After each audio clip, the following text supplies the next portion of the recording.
Alright guys, welcome to my first slot car video. But I've been racing now 4 or 5 months pretty seriously, so I thought I would do an introduction to scale slot car racing. The first month or so that I was running cars, I was really just struggling to even understand the lingo, the information that was being given, what kind of cars people were racing, and stuff like that. So I thought I would try to help newcomers out by making a quick video on some of the things that I struggled with right off the bat, like which types of cars to purchase, where to purchase them, who to call, where to race, all that kind of stuff. So um, the first thing is scale slot car racing that I'm talking about is 1/32 scale or 1/24 scale hard body plastic slot cars for the most part. Not your commercial slot car racing with wings and Lexan bodies and things like that. So we have a local club here, which is part of the reason why I got into it. I wanted something that I could do multiple weekends, or multiple days a month without too much travel time and hassle and expense for the most part. With an RC racing background, it was easy in the wintertime between normal racing to sink way too much money into RC cars and a ton of time. But the main thing was just not being able to run anywhere near your house or be able to practice at your house or anything like that. Um, so we'll talk about a couple things here. One is when you're going to buy your first car, most of you, if you're interested in scale slot car racing at all, probably have or have started out with a Scalextric car. That's what this is right here. Um, this was built for a class that we run in our club called Scalextric GT3. It's basically a spec class. There's very little you're able to do to the car. Um, and this is the one you'd have on your home plastic track or something like that. Comes in a set. They're great value for money at $39.99 for most of the new ones. Um, and we run it because it's an easy class for everybody to get into. The spec class does offer really close racing. However, there's some frustrations that come along with this that I'll talk about in a little bit. This is basically your entry level car. This is a Slot.it car. You'll hear a lot of people talk about Slot.it on numerous videos if you're online researching. This is one of your best value for dollar slot cars I think that you can buy. Some of the fastest slot cars that I've been able to build and stuff in a short time have been Slot.it cars. Most of these are between $60 and $70. And there's a lot of differences in what you're purchasing with these, which I'm also going to talk about. Some other cars you might be interested in. This is a Scale Auto GT3. It's a phenomenal car out of the box. $65 car. We have a Fly Classic. This is one of the first cars I bought, and it had a lot of appeal to me just because it's such a good-looking car. Come to find out after a short amount of time that to make one of these competitive in my local club was going to end up being one of the most time-filled and biggest expense that I could put into a slot car early on, because they're not very good performance slot cars. However, they look great. There's a few out there that they make that come on a racing chassis that are very good, but the base one, I got this for $50 online. Was not anywhere near as fast as even a stock Scalextric car right out of the box. Another car that you might like is a Trans Am car. This is a Pioneer. If you're going to get into Trans Am stuff, I would recommend not going with the Pioneer and going with a Scalextric brand for a bunch of reasons, mostly that this takes a lot more work to make fast. So I got a good amount of cars out here. I wanted to talk to you. One thing about slot cars I had to learn very early on was I started reading about slot cars, and the first thing I was learning about is sidewinder, inline, and angle winder drive types. Now there's advantages and disadvantages to both. A lot of people will tell you different things, but the basics are this. This is an inline car. The motor faces longitudinally in the car and drives a pinion on the rear end. Basically, this is laid out a lot like your standard motor car, where the engine is forward and aft and you have a ring gear in the back that drives the wheels. A lot of the modern Scalextric cars are inline. There's inline Slot.it cars. Really everybody, depending on the body shape, comes out with inline cars. I only own this one, however, of inline layout. There's some disadvantages to this, especially if you're doing some non-magnet racing, but still racing on tracks that have magnets, because the magnetic effect of the motor is basically not over the rails at any point, or has very little magnetic effect on the track, so it's a looser car to drive. However, the motor in this position makes it turn really well, especially in transitions. So in slaloms and things like that, or chicanes I should say, it does well. The second type is what you'll hear people refer to as a sidewinder, and that is this configuration where the motor is basically horizontally placed in the car, and this drives a spur gear in line with the rear axle. A lot of the smaller Slot.it chassis are this way. A lot of Scalextric cars are like this, especially older ones, and a lot of the Fly Classics are sidewinder. This is probably your most common type of drivetrain that you're going to get. I also find it to be the easiest to work with and the easiest to drive non-magnet once you learn a couple simple little tricks on how to make it work. And then the third type that you'll see is angle winder. And this is basically a blend between the inline and the sidewinder, where the motor is turned at an angle to the axle. This allows you still some magnetic effect, but gets the weight of the motor further up into the chassis, and it also allows them to install larger motors than the sidewinder cars can handle, because this motor cannot physically fit between the tires. So these cars, especially this one in particular, has a lot more power than the other two cars I just showed you, even though the max RPM is the same. So let's talk about the Scalextric real quick. This was the first class I bought a car for obvious reasons. Cheapest and simplest rules in my club. And you can look up your club and see what most clubs have some sort of Scalextric class, because it's just easy and cheap for the average guy to get into. Couple things. This car works well, the GT3 Mercedes AMG. There's a few things that you definitely want to do. We obviously race no magnet on everything. So you do need to end up usually putting weight inside the car. This isn't going to be a tuning video. I'm just going to talk to you about things that pretty much you're going to end up having to change on any car. The rear tires on any car you race are likely to not work for you.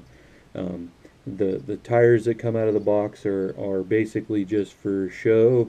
They don't, even if you sand them down, they don't have very good grip. There's a few exceptions to this rule, but for the most part, you're going to be replacing the rear tires. On these Scalextric cars, the Paul gauge tire works really well. I like rubber tires myself. This is a Thunder Slot tire put up onto the 17mm wheel on this Scalextric car. And I find this to be a better combination on our track even than the Paul gauge. To find these tires, I highly recommend a measurement flowchart and or tire selector on slotcarcorner.com. They have a really easy way to find what tires fit your car. That was one of the things I struggled with for what seemed like days, is just researching how to purchase the right tire for my car without making a mistake. I will say the biggest advantage I had in getting into this was being able to drive to the Scale Racing Center in Tacoma, Washington, which is 132slotcar.us, and talking with Alan there when I first got going. I literally had purchased 1 or 2 slot cars and drove up to his facility and talked to him. I bought a car, but mostly I was able to pick his brain about the lingo, and the parts that fit my car. We test fitted a couple different tires. We worked on some different things, and that saved me a lot of money because I wasn't buying the incorrect stuff online, and then ending up with a pile of stuff I couldn't use. I purchased this car there. He has a ton of Scalextric inventory. Definitely recommend checking his site out, as well as Slot Car Corner for the Paul Gauge tires and stuff. And then also, one of the most neglected things I think on Scalextric cars for racing, and we allow upgrading mostly because of breakage, but that is the guide. The guide makes a huge difference in the performance of the car. This is a Scale Auto guide from 132 Slot Car. It drastically improves the performance of the car. I'm using a CB Designs adapter in here. There's a lot of videos online about how to do this, so I'm not going to tell you how. Cloverleaf Racing has a good how-to on how to put this guide in a car. But I think a lot of people neglect replacing that on Scalextric car, and it's a huge performance advantage to have one of these in there. That being said, my pet peeves with this class are, these are cheap cars.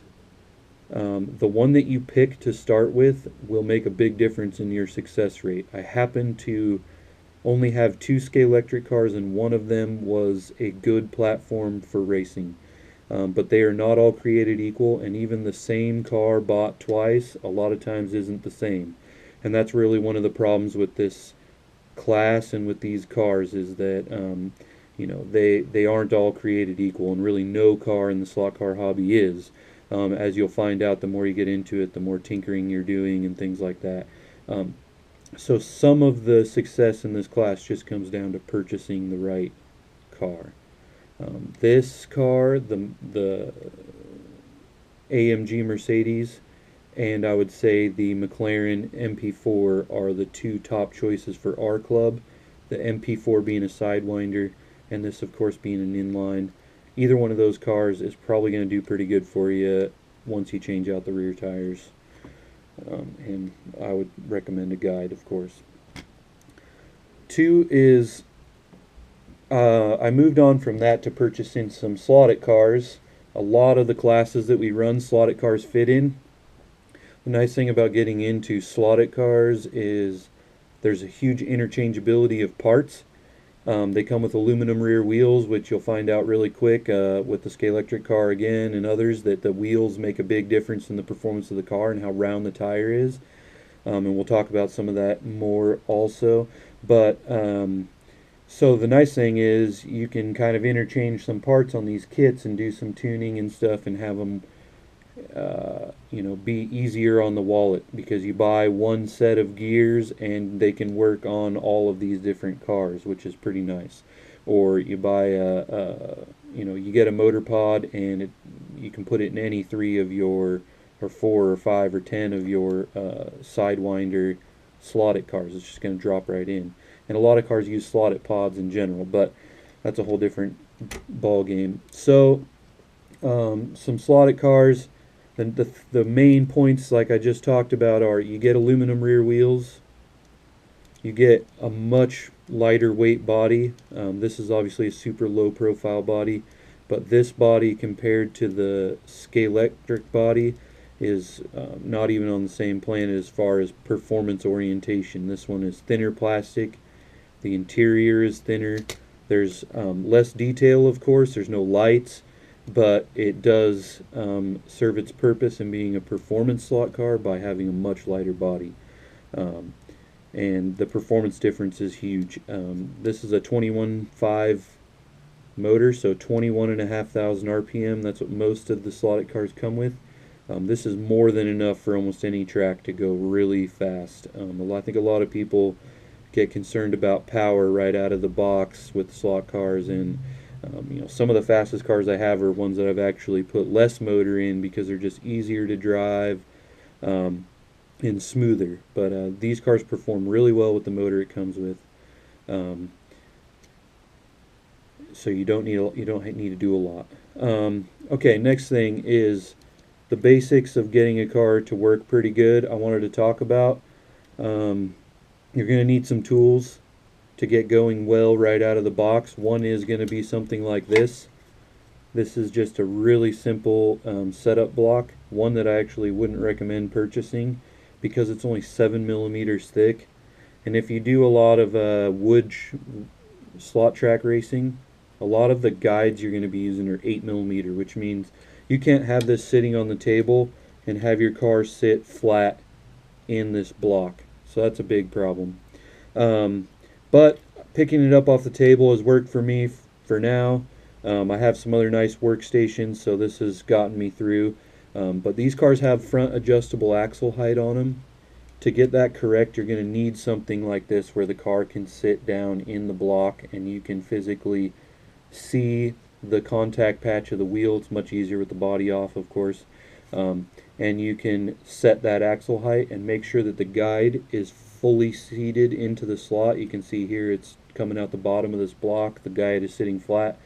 I can't stress enough the importance of getting the guide in the track as tight, as deep as possible. The easy test that was taught to me by Alan for this is if you can push on the front of your car where the guide is and lift it up off the back, like let me see where the guide is. Okay, so this is directly over the guide. If I can push on the guide and lift the car up in the back, then it's not fully seated in the track. So then you'll want to either shim it down or lower the car with the adjustable axle until that doesn't happen anymore. None of my cars are going to do it, so I don't really have a good way of showing you, but push directly over the pivot point of the guide. If the back of your car comes up off the ground, your guide is not fully seated in the track and not sitting flat on the braids. Sitting flat on the braids will help with the brakes, and it gets you more contact with the braid because you're not having to curl them down towards the track to make contact. And be really careful when you're setting your axle height. One thing I struggle with for a long time, especially on the braids that come on a lot of slot cars, is the braids will hold the car up. So you need to make sure they're nice and flat and that is not what's holding your car up. Okay, second thing, we talked about the guide a little bit. Now we're going to talk about things that will get you competitive right out of the gate. Number one is tires. You need to know what they're running at your track. A lot of the clubs are very friendly. They'll help you